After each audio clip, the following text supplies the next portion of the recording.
All right, we are live yet again. Another great episode, conversation of policy and culture. As many of you know, our platform is meant to bridge that gap and that dialogue between those that are involved and understand the pathways and the hallways to what we can define as power and policy, but also culture. We want to make sure that our demographic, our viewers and listeners, truly understand not only the power of politics and how important it is to be civically engaged and the doors that will open for an individual, their families, and their community, but also how powerful culture is in all different aspects and bringing those two together.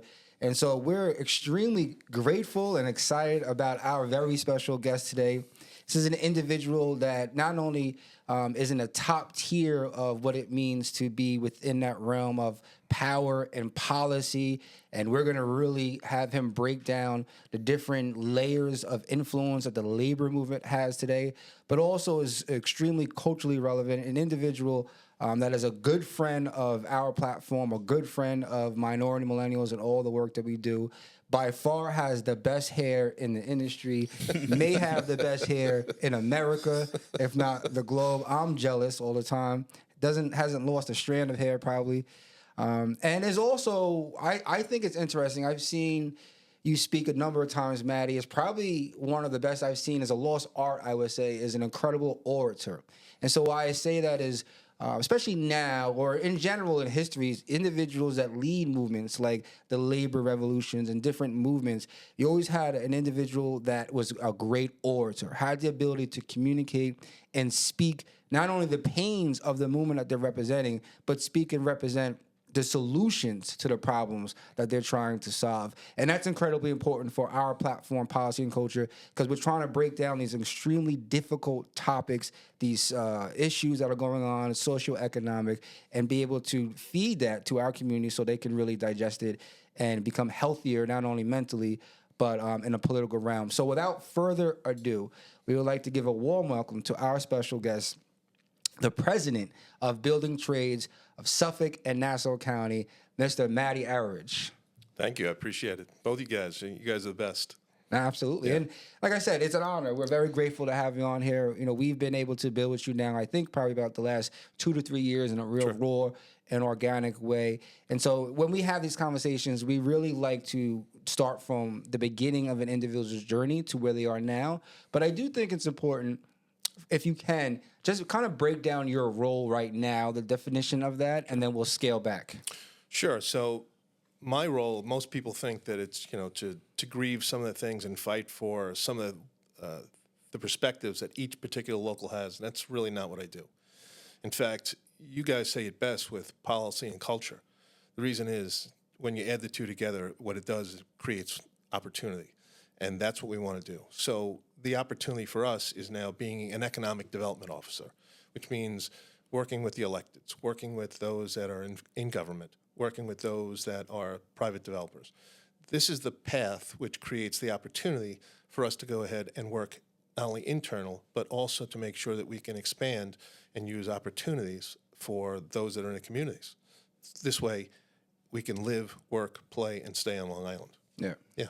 But when we talk about building trades, though, because I remember we had a conversation, and I'm learning, but I'm still not fully educated in the different realms of who's who and we just had Ryan Stanton on, who is the president, executive director of Long Island Federation of Labor. Even in that realm, can you kind of explain the difference between the Long Island Fed and then your role with building and trades? Sure. So most people realize that, running the building trades, it's quite a bit different than all the other industries. In fact, we say it this way, which is we are the economic engine or the barometer for the economy.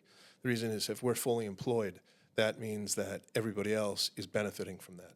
I say that because we go back to terms like if we go to Huntington, where we had our pre-apprentice program, it started out with 19 kids, all right? 19 local individuals. Those individuals work, in the lowest paid job that's through the building trades, and if that's just $75 an hour, we're going to do some quick math, which is it's 75 times 19 times 40 times 48. The 75 is the total package for wages and benefits. The 19 is the people that we're talking about. 40 is a 40-hour work week, and it's 48 weeks a year, being that you're going to take vacation. So if you add that, say, or multiply it at that point, which is, again, 19 times 75 times 40 times 48. Do you know how much money that actually is for the 19 people collectively? Millions. It's 2.7 million. Yeah. If they never got a raise over 30 years, you know how much money that is? It's $82 million. Now, I said we run a small construction crew of 65,000 people. Now you do the math, and when we say we're the barometer for the economy, that's where this all works in scale. So, By the way, so Maddie is involved with Opportunities Long Island. Can you talk a little bit about Opportunities Long Island? Because we've been blessed to kind of help with the outreach to education. Sure. And Drew has really been footing the movement on the grassroots level, like really breaking down to our communities in different realms. So we got the basketball tournament, Boulder Mac, and just places where people are interested. They, hey, I want to get into union. How can we get into a pre-apprenticeship? And we've been able to successfully, I think, really create a natural pipeline into Opportunities Long Island and pre-apprenticeship. Ironically, it does take sometimes 2 to 3 years just to get someone mentally prepared. Absolutely. it does. Well, here's how it all starts. And I'll go back even before Opportunities Long Island. See, when I was in the city and we had our apprentice programs, most of the kids that came into the building trades were very similar to me, which means they were father, son, friend, nephew, cousin, something. And we'd take in usually 12 to 13 kids a year in our particular local. So when the administration changed and I became the business manager and financial secretary, we said, you know what, we got to change this. The reason is we have to be more diverse. We have to make sure we represent the culture of wherever we are, whether it be the city, the town, the county. And the idea was this. The first year we took in 40. The second year we took in 40. The third year we took in 38. So those numbers in itself sound like they're a success. That's not where the success starts. Success starts actually with 77% minority, with 7 women in the first class, and we try to keep it going the whole way. That's how you work. Because what happens is creating those jobs, that path for a career, because we don't create jobs, we create careers, so that you can work, and then at that point, buy a home, have a family, buy a car, retire with dignity, make sure you have health care and benefits. Those are all the important things. In fact, one of the things I say everywhere I go is, I don't know what it's like to suffer.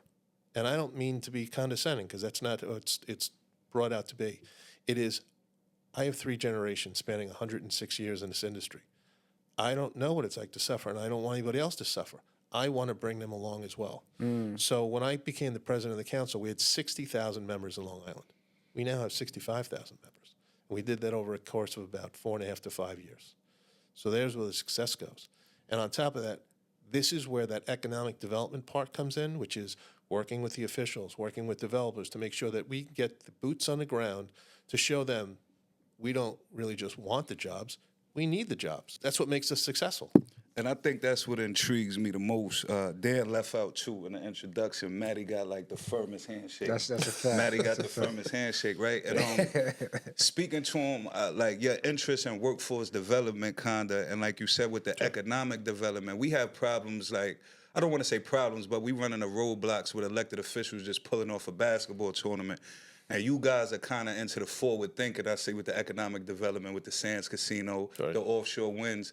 How do you even kind of bridge that gap with the policy and culture of that forward thinking to get elected officials and communities on board and stuff like that? Correct. So that's where there's a good segue. You heard me say before we wanted to change the policy and culture where we were, and what we did is we took in more apprentices. And the idea is what we did was we integrated them at that point, which makes it better for everybody. It's the same way with work now, because even with SANS, one of the things that we're talking about is at least a 30% minority and minority business enterprise inclusion, which also means it's the same thing for the apprentice programs. We want to make sure that the people who live here, who want to stay here, work here. That's really what it's all about. It's creating those opportunities. It's that path. In fact, what we do is, if you want to say it this way, we're an engine, and the people here are the feedstock, which means that we want to make sure that engine keeps going. You got to put more people in it. That's how it works. Can you break down a little bit? Because I don't think people fully understand, and correct me if I'm wrong, but I think learning more got a good handle on how to say this in a simple way. If we want to get more people into the union, specifically the pre-apprenticeship program, that means that needs to be more regional construction jobs, development jobs to fill those seats, because you can only have a certain amount of new people get in depending on the size of the projects that are around. And so let's say Opportunities Long Island is taking in 25 seats a year. if we have projects like Sands Resort Casino, the offshore wind developments moving forward, get approved, they have the licenses, that's going to increase those 25 seats to potentially 50 to 75 seats now a year, right? Correct. That's exactly what the path is going to be. We say that because if we're looking at the projects, so we're going to go from the west to the east. You have Belmont. We've already built the arena, which is a stadium. UBS Arena. UBS Arena, correct. From there, we built the parking garage, the retail village, and now we're doing the grandstand. The next piece is a hotel. So overall, that's more than $3 billion worth of work. Then, of course, you go to Sands, that's $6 billion worth of work. You look at NYU Langone, and that's another $6 billion. Keep going east, and now you have Midway Crossing. That's a $3 billion reinventing of the airport. So at that point, then you'll have more commerce, more housing, everything. And it's a transportation piece which leads you to a destination where you can take a car, a train, or a plane and get there. Once you're there, the rest is you can walk or have motorized walkway to get you wherever you got to go. So then there's Brookhaven National Labs, another $3 billion, building the science project, which is the only one. It's called an ion collider, and it's the only one that's going to be on the globe for the next 15 years. So with that, then there's the offshore wind. Now, we've built one offshore wind farm so far. It is only 12 units, and the other one that's coming up is called Sunrise. That's 84 units. We have built the duct bank, which is the roadway and the concrete to accept the cable, which is going to lead to the substation, which is probably going to be ready in about 7 months. So between that and manufacturing, it's only 12 of them are being utilized. To date, do you have any idea how many people are working on that project, and how many man hours we put together? Let's take a guess. On all those projects you just mentioned? Yeah. No, just the offshore wind. Oh, Yeah. at least 100. 100 people? Yeah, And how many man hours? 100,000? I would assume. Yeah, if you're doing And they 40. staying overnight over Yeah, there. you're staying like, there, it's right? Are you ready? Yeah. Yeah. It's 3 million man hours plus. Wow. And there's currently 800 people working there. It's 800? 800. Wow. It is likely going to eclipse somewhere in the neighborhood of 5.5 million man hours by the time it's all done. And that's only the second. I'm about to wind say farm. that's because you have other projects that Yeah. are caught up right now because all Right. these federal changes and whatnot. Right. But yeah, And that's what we try to do with policy and culture is break that down. Like you just broke down one industry that was supplying all of those jobs, right? And we just spoke of the UBS Arena. We just spoke Correct. of the Sands. We could speak of places like Nassau Coliseum, how that provides opportunities for employment to the community that's around there and surrounding areas. But also a step further is the workforce development, how you guys provide the proper training, like what Dan spoke about earlier with opportunities Long Island. It's not like you just going in here signing up for a job. You guys are actually giving them information. Yeah. You Correct. actually providing them with the actual on-site training. Correct. So go into that a little bit. So here's the best part about all this. So those individuals who get into Opportunities Long Island, they do their 7-week course, they get their OSHA training, et cetera. And as they go through this, they're learning more about the industry, which means they'll go to specific training halls. And the reason is they want to see what each particular job entails. So they'll get a little bit of a hand-on experience or watch the hand-on experience from others. And that's what really ignites the interest in making sure someone wants that job. So here's the most important thing I would look for if I'm looking for a candidate to come into any kind of a construction field. I'm looking for the word interest. I'm not looking for a guy who wants to put his hands in his pockets and say, well, I was here because somebody sent me. I want somebody who wants an interest in what they're doing, whether it be carpentry, electrical, whether it be iron worker, whether it be a steam fitter or a plumber, whether it be working with ductwork, anything and everything. Because that's the path that creates them to say they want to do it. And when you have someone who's very interested, they rise through the ranks very quickly. They know that they went from being the best apprentice to then being the best mechanic to being the best foreman to this next supervisor. And next thing you know, who knows, maybe they take a political career. So, which it's either in the outside, which means they run for the Assembly or the Senate. It's like Mario Matera, or they stay in there and they run for public, or they run for office inside and become the president of the local. And all these things are helpful because the people who take those jobs, they're not doing it for money. They're doing it because it's a calling and they know that that's the thing that helps people. Now, if we get back to the whole thing about where this starts with Opportunities on Island, it's all about the education component. And the one thing that most people don't realize is that We educate our own. In fact, with all the things such as BOCES and all the other colleges, et cetera, when you go to school, you hopefully will have a job when you get out, but you have to apply all the time. When you come to opportunities Long Island or the apprentice programs, you have a job.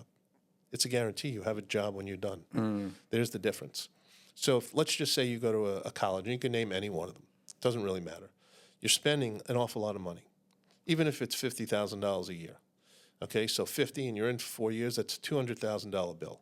You meet a pretty woman or your soulmate, another guy, and next thing you know, what happens? You got to move in together, and you got $400,000 worth of debt.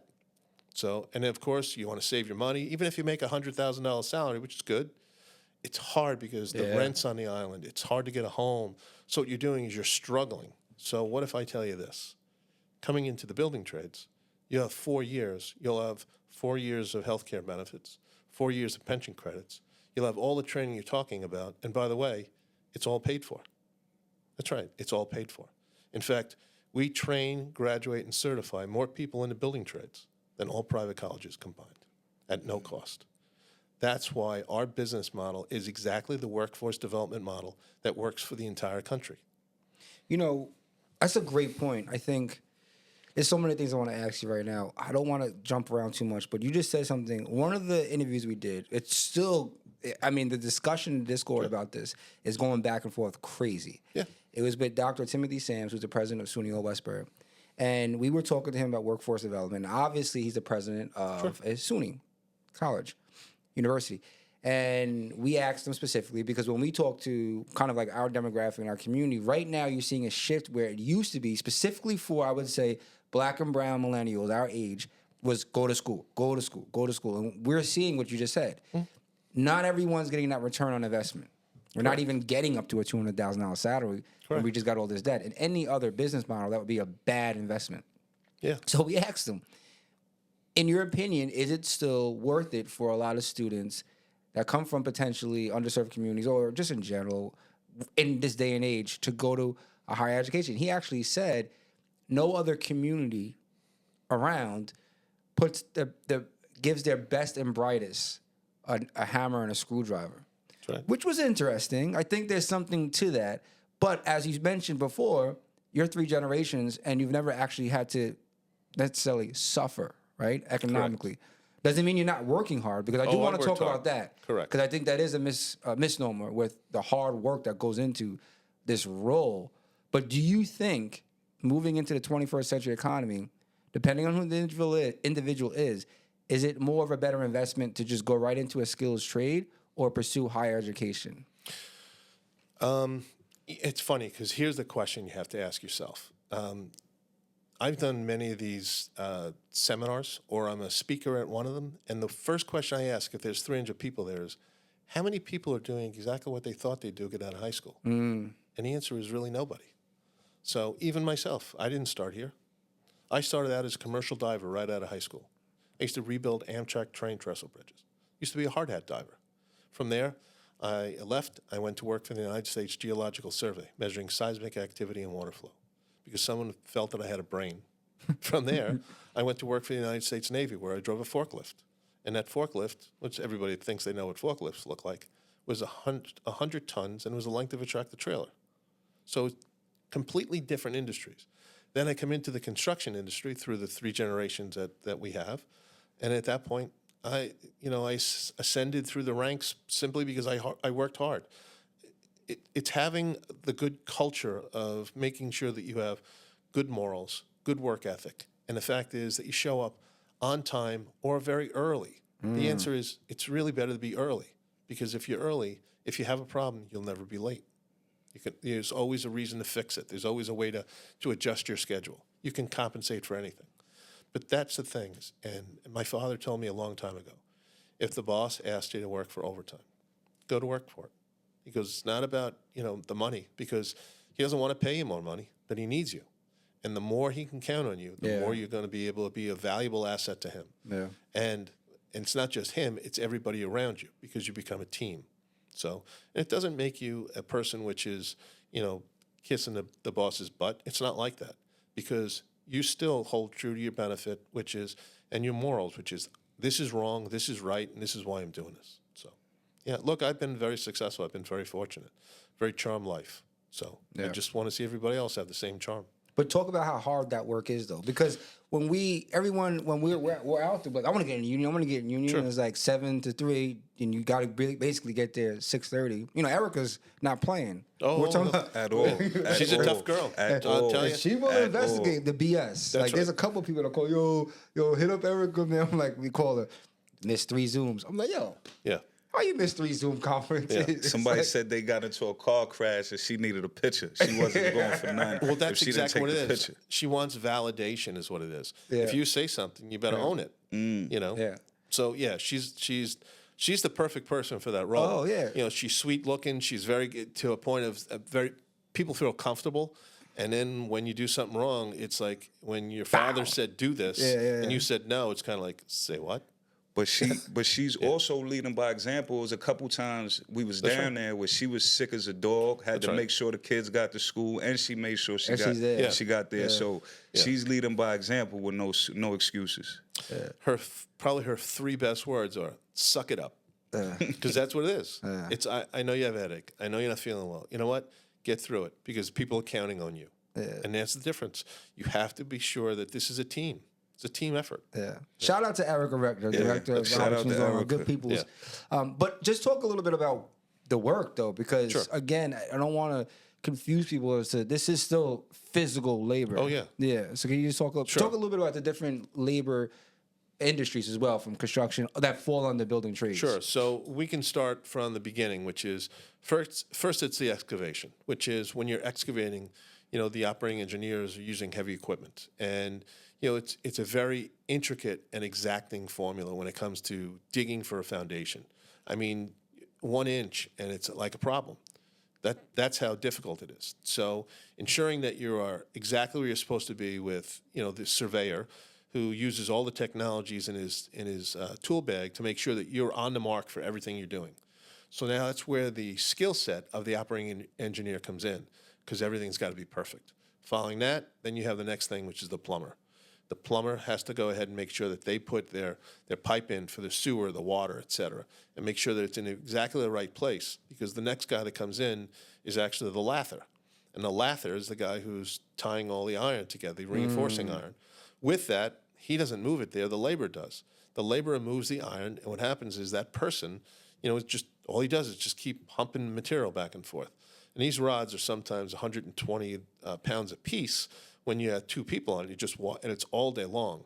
Then, of course, the lather, he's got another problem, because even though he's tying a wire, he's bent over like a jackknife or a boomerang for like the entire day. So it's bad on your back, et cetera. It's back-breaking work. Yeah. From there, the carpenter goes ahead and puts a form around things. And from there, then the concrete worker comes in, and that's back-breaking work too. Also, again, the laborer has another piece there. And by the way, the laborer has like 6 or 7 different jurisdictions he covers, supporting every part of the crew. So they pour the concrete, then there's a concrete finisher. And at that point, then it's all done. It's got to go ahead and cure. Some people go ahead and put the plastic or the vinyl mats on top. And what they'll do is they'll hose it to keep it cool. So you have a couple of guys doing that for the entire day, just to make sure that this doesn't crack. Yeah. Following that, you let it sit there for a bit. They go to other jobs. They come back. They got to remove the form. And at that point, then the next part is you've already put the bolts in for anything such as steel. And at that point, then the steel goes up, bricklayer comes in, ornamental ironworkers come in. Then, of course, the skin goes on the building. Then you have the glazier. And that's just the skin of the building. Wow. Then you have the roofer. So, yeah. It's a lot. It's a lot. It's a process. Yeah.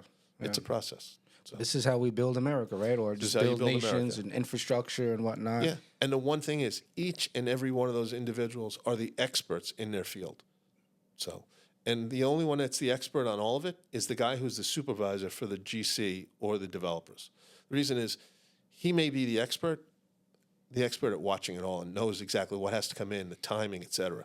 That's where the project management comes in. You just mentioned something. So just for anyone that's listening, is GC is general contractor. Can you just explain that a little bit about how that works, general contract? Sure. So in the whole story of construction works like this. I got an idea, and that works out as what's called a pro forma. They put together the plan. They try to put together the financing. Then at that point, they have the site that's there, And then they start with, okay, I have the architect, he gives us the drawing, and that's where you implement everything. That's where the project physically starts. All the other stuff is called soft costs. But when you start the hard line project, that general contractor is the one who takes that contract, and let's just say it's $10 million. He then goes ahead and gets subcontractors to do the work. And when he gets a subcontractor, he's the general contractor that does everything. So the only person he really employs is the labor under general conditions. The rest of it is he's going to ask for plumbers, ironworkers, electricians, and the like. And what they do is they set a schedule, and that's how it works. Everything is in sequence, and nobody trips over each other, because when this one thing is done, the next one starts. And sometimes there's an overlap, which is, I'm almost done here, so let's go ahead and start this piece.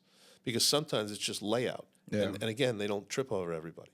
So. And that's a good point, because we also have a program called the Next Gen Supply Diversity Initiative, and this is more on the minority millennials aspect of all this. But this is why we're always advocating for the different small businesses to get their certification, because sometimes there's a general contractor, which would be an example of like a Hogman Group, right?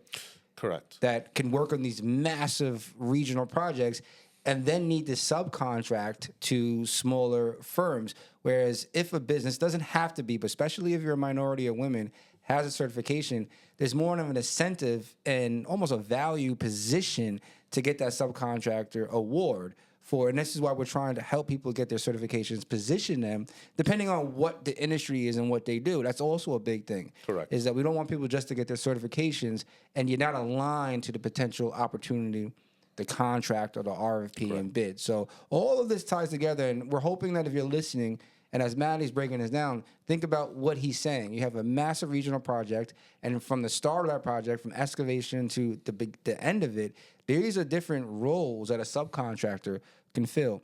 Right now, we're focused on subcontractors because there's not many minority women GCs, but ultimately that would be the goal in the next few decades. So here's where this all works, and we could dumb it down if you'd like to say. The GC is the person who buys all the paint and the canvas.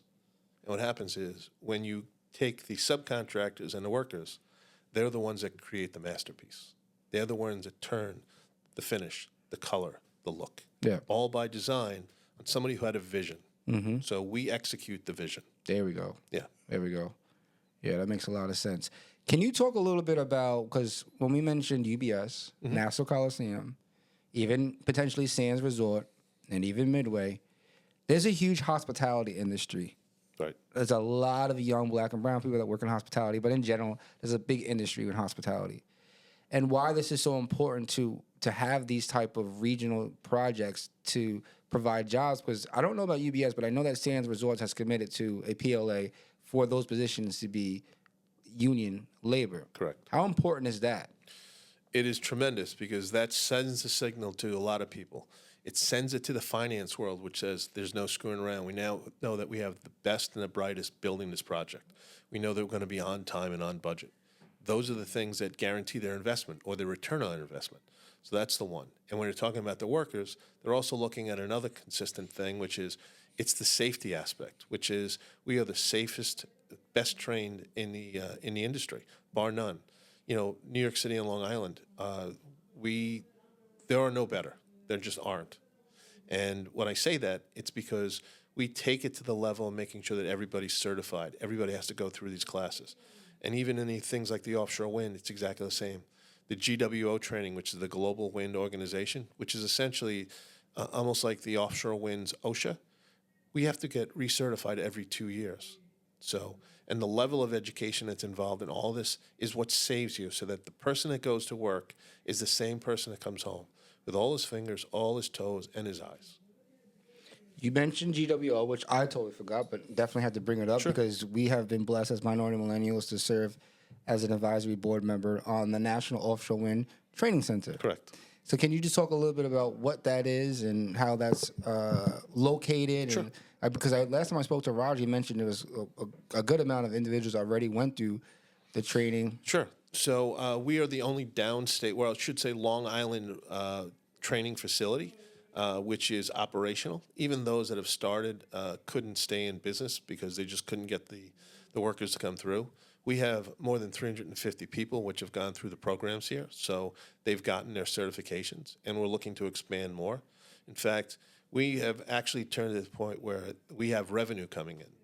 And the reason is revenue coming in is because people like Roger Clayman, Lou Patrizzo, and myself, where I'm the president, we don't take a salary. We do this all with the idea that it's the labor of love, and we want to make sure it's successful.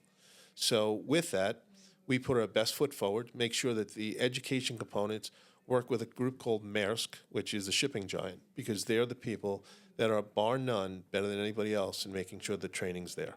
So we received our certification last January, also had a certificate of occupancy that was also issued.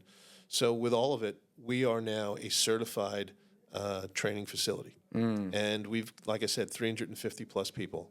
And we're expanding the unit right now. So we initially started where we were supposed to go to the Brentwood Hub. We are currently in Suffolk Community College in the Grant campus, and we're looking to expand there as well. The reason is it works for everybody. Yeah. So, yeah. Nice. So we went deep into what you do now, but we also like to get to know the person. And for a lot of people, as you mentioned, you don't always know what you're going to be doing out of high school. Or we all were younger, had dreams, and so we do like to go on the journey with the individual, how they got to where they are now. So can you just talk a little bit about where you come from and mention Mount Vernon, the Bronx, and just give us a little bit of a journey about Matty A. So I started my life in the Bronx, and by that time, when you're talking about culture, it was like the pinnacle of the heroin epidemic. It was back then. So here it is. I'm riding my bike with my twin brother, and we come back home, and my parents said, "Hey, we have bad news for you." You know, my grandmother was unfortunately diabetic, and they had to take a limb. I said, "That's terrible. There must be a lot of diabetics in the projects." And they said, "Why is that?" I said, "Because there were needles all over the place." At that point, that was a signal to my parents, which said, we got to get going somewhere. And we moved out to the island. So here it is at like 11 or 12 years old. I go into Bayshore. I then start 7th grade. From there, I graduate to high school. And then from there, I decided that I went into the commercial sector, which is being a commercial diver. From there, I went on a vacation for like 2 weeks and stayed for 2.5 years. So at the time, I made a lot of money. And I say I made a lot because my dad, who was in this business, was a foreman, worked every Saturday. And I made more than he did, and I worked 3 hours a day. So that's how lucrative that was. Yeah. But, I also knew at some point that really, as much as I liked it, it really wasn't a stable career for me, and I wanted to do something different. So I moved overseas. I was living there for a few years, came back, and then at that point I got into the construction here. I lived in Brentwood or Bayshore for a little while, and then I moved to Mount Vernon. So I lived there until till 2010. So I was there for more than 25 years. You moved back to the Bronx, basically. No, it's an extension of the Bronx, so Mount Vernon. Yeah. That's right. Money earned at Mount Vernon. What? Well, you mentioned. So what? Do you talk this is the 70s when you were in the Bronx when you were there? Yes. So that's literally hip hop was born 1973, I think. Yeah. In the Bronx, were you around that energy, that movement? No, as a matter of fact, I wasn't. I actually became more involved or interested in it actually with my son. Okay. Because what happens is, while we're in Mount Vernon, my wife was a teacher in the district. Okay. And my wife actually was in the same school as Diddy's mother. That's okay. And then from there, there was a guy who lived right down the block, Dwight Myers. I don't know if you know who he is. No. It's Heavy D. Oh. Right down the block. I mean, these are the things. Yeah. I'll be sure. My wife was a teacher, taught a lot of these kids. Okay. So, yeah. At that point, the next extension is now my son goes to Iona Prep. And who's he in school with? It's Diddy's son, Justin. So, yeah, it was a very interesting time. Yeah. So, and talk a little bit about that transition from, because that happened a lot actually. If you think about Long Island and people that moved to Long Island, especially like North Amityville, Wyandotte, there was a lot, especially post World War II. Sure. A lot of people moved to Long Island. What was that transition like coming from the city to the suburb? Interesting, because it's brick buildings or brick houses one after another, and when you want to go to the backyard, you had to go through a corridor of brick which is basically just an alley to get to the backyard, which is essentially just a plot of, like a sand, dirt, whatever, and you had a barbecue back there. But it was completely different. Bayshore became very open. I used to go water skiing 4 days a week. I used to go to the beach.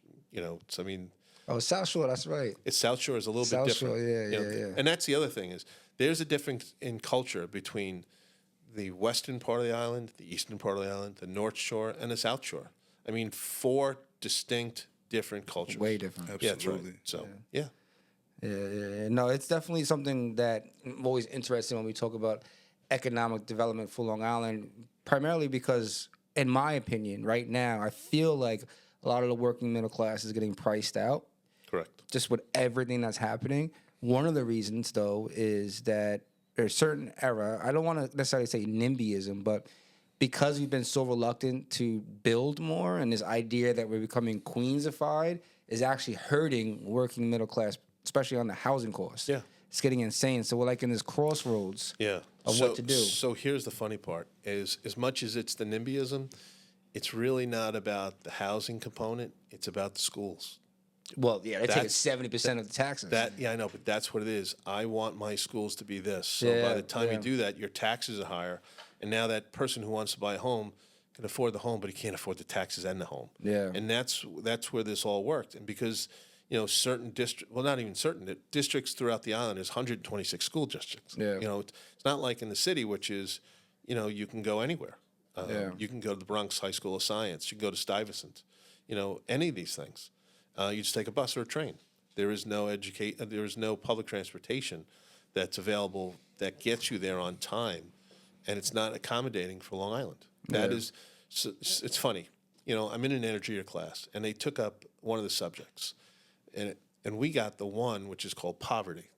And the funny part about the whole thing is, I wanted to go last because I already knew the message, which is it was housing, it was transportation, it was employment, it was healthcare.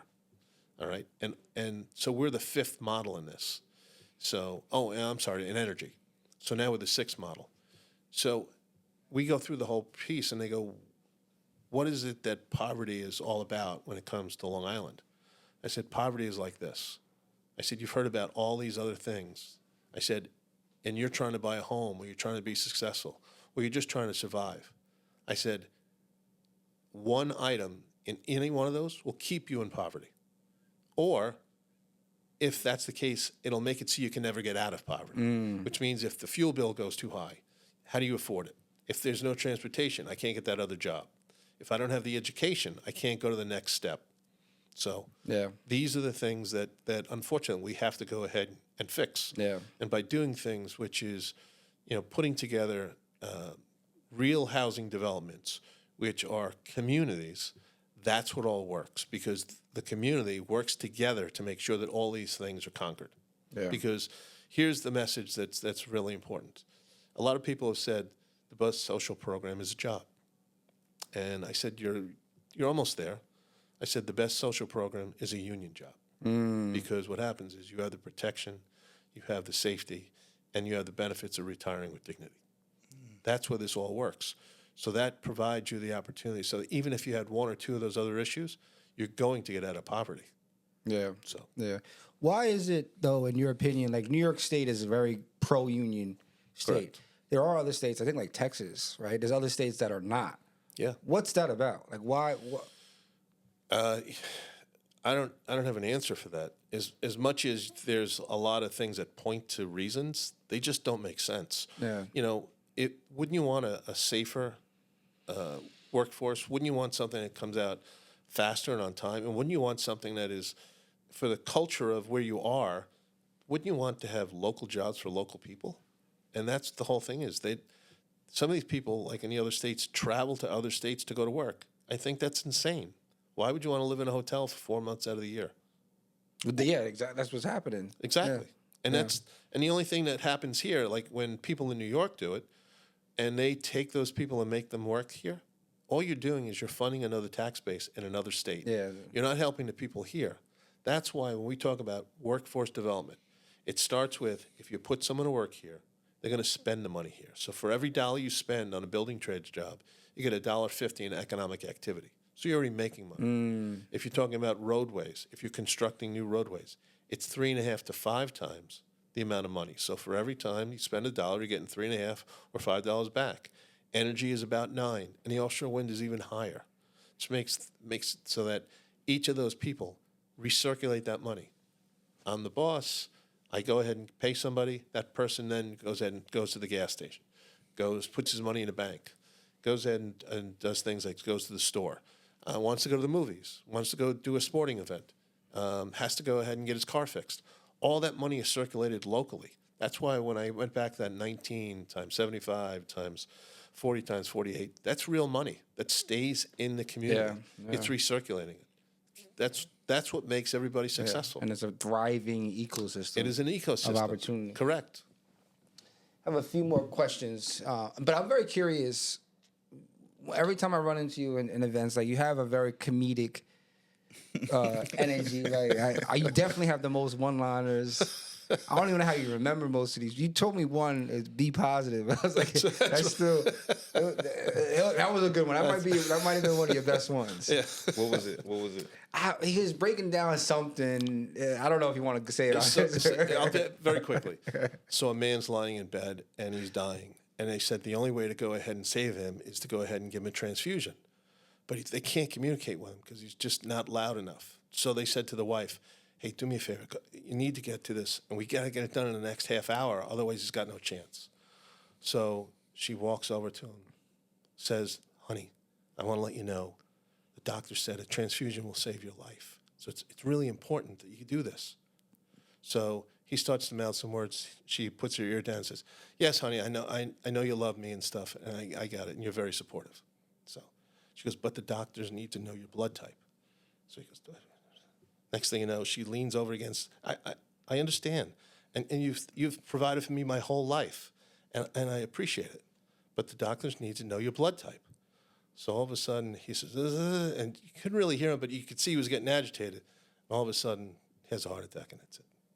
So the woman's distraught, and the doctors say, what happened? Look, the doctor, Doc, I was talking to him, and he was being the same person he always supportive, always saying that, always looking out for you. So, and the only thing he kept saying was, be positive, be positive, be positive. That was a blessing. Where do you get that from? Like, no, I'm saying not the joke, but like this is comedic personality trait. That is that Sure. from? Did you want to be a comedian in another life? No. As a matter of fact, it's not. But it plays very well in trying to broker deals or when you get to a stalemate. And I'll tell you one it weighed heavily on me because I was negotiating a contract with our contractors. And here's the collective bargaining agreement for more than 600 people. You're looking at billions of dollars worth of economic activity for the next 5 to 10 years by doing this. And the contractors were looking and said, look, we've given you everything. And for whatever reason, you guys are not paying attention. It started getting agitated, banging their hands on the table. I said, look, our members have said this is a non-starter. So very calmly, I just started writing down, and everybody else was taking notes as well. They go, there it is. You're not even paying attention to us again. Once again, this is another problem. Look, you guys got to pay attention. You got to be the leaders you're supposed to be. Step up and tell these people this is what's supposed to happen. And all of a sudden, one of the guys, picks his head up. And he goes, look, I got Fred to pick his head up. I go, oh, you know what that means? 6 more weeks of winter. Like a groundhog. Oh, the groundhog. I mean, yeah, it's an icebreaker. And it's a skill set. Yeah. I was always very curious to that. How do you feel? Are you more optimistic with everything that's happening right now with the workforce of the future, moving into cost of living, all the tariffs, and we don't got to go too deep into a political realm. I'm just very curious on your outlook of the economy for the next 5 years. Okay, so prior to what's happening with the last round of whatever the administration wants to do with things like offshore wind, I would say I'm very bullish and optimistic. Even now, I still see that there's so much opportunity, and housing is some of the things that we have to tackle that. So between the housing, between the electric, or the power, I should say, between clean water, et cetera. These are the things that will keep us going for the future. So yes, I still think even in the darkest days, we're still going to grow in Nassau and Suffolk counties. The reason is if they've been ignoring us for 5 to 10 years or more, now what happens is you have the position where you have to make up for that.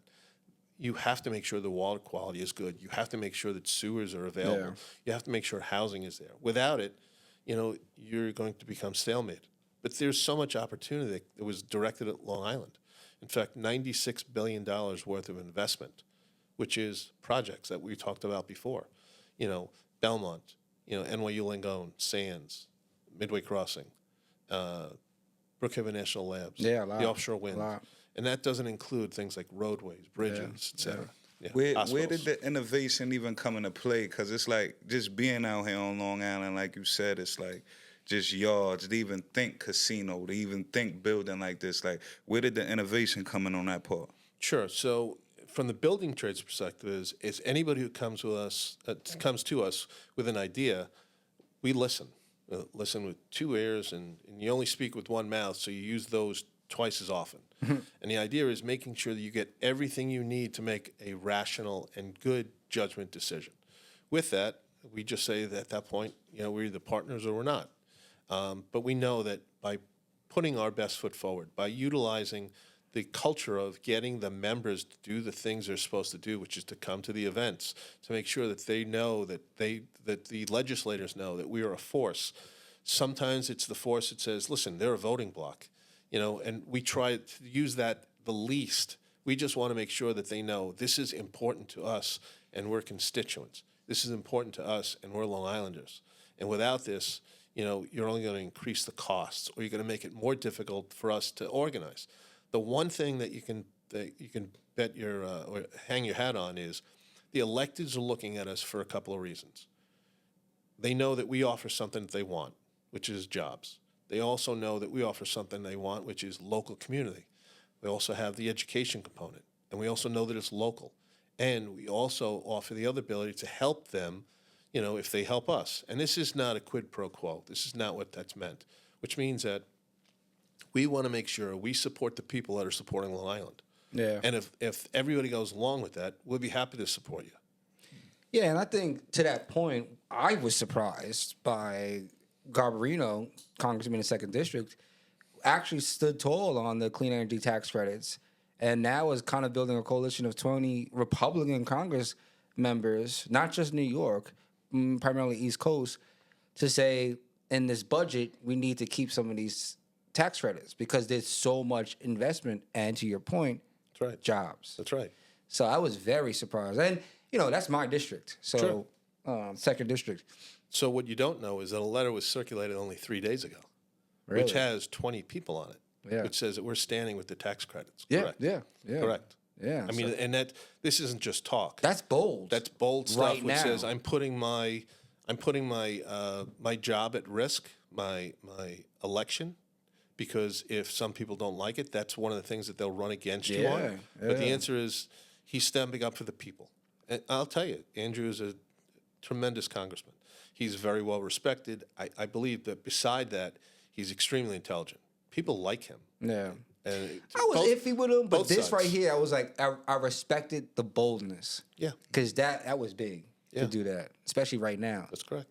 And if he garners more, that's a lot of leverage. That's correct. It's a lot of leverage. So I'm definitely watching that to see how that goes. Well, Batty, we really appreciate the time. This is incredibly valuable, very educational. Absolutely. We always like to have the guests leave off with something that's going to provide an immense wisdom and insight to our listeners. I would like, if you can, just imagine someone that's 18 years old on Long Island. They're about to graduate. They don't know if they want to pursue higher education, but they have this passion to really work with their hands. They want to get into a skills trade. They're a senior in high school. Yep. What would your advice be for them if they want to get into union labor skills, building construction trades? Sure. So the first thing is just find out. Just take your position saying explore. At that point, once you meet somebody, just remember this. You never get a second chance to make a first impression. and take that with you for the rest of your life. Yeah. Nobody wants to give you anything for free. Yeah. And the idea is you have to earn it. So. And for Matty, his first impression is make sure you have a firm handshake. Absolutely. Because he will not let it go. So. Thank you, Matty. I really appreciate it. And, again, it's policy and culture.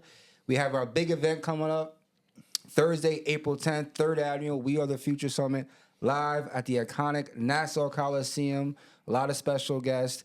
We have a big announcement for our pre-reception. Should we say it now? Wednesday, April 9th? Yeah, April 9th, you could let them know. Yeah, we're going to have a lot of fun. We like to party. Sure. And so, we're going to be doing a lot of honorees. We'll announce the names. And we just confirmed that we have Fabulous performing live Wednesday, April 9th. So it's going to be a lot of fun. We're going to go back into some history, having performance hits. And again, just celebrate our 3rd annual We Are the Future Summit that you have been very supportive of. So, and we added the basketball component right. this year too. Yeah. We got the high school game, Long Island versus New York City, high school boys and girls, and we got the Mac Academy student athlete panels there as well, making athletes career knowledgeable. So it's gonna be a home run. We're excited. So Long Island's going to get some run. Yeah, no Mount Vernon. No Mount Vernon play. Mount Vernon got anybody nice now? They always got some good players. Yeah. For me, this is an honor to come on this show. I'm just telling you, this is something that really hits home for me because, when I retired at 57 years old, the idea is that I didn't want to put that proverbial tool bag down because I had a lot of tools that I kept going with, and this is why this works, because it's all about helping people. Yeah, absolutely. Thank you. Thank you. Appreciate it.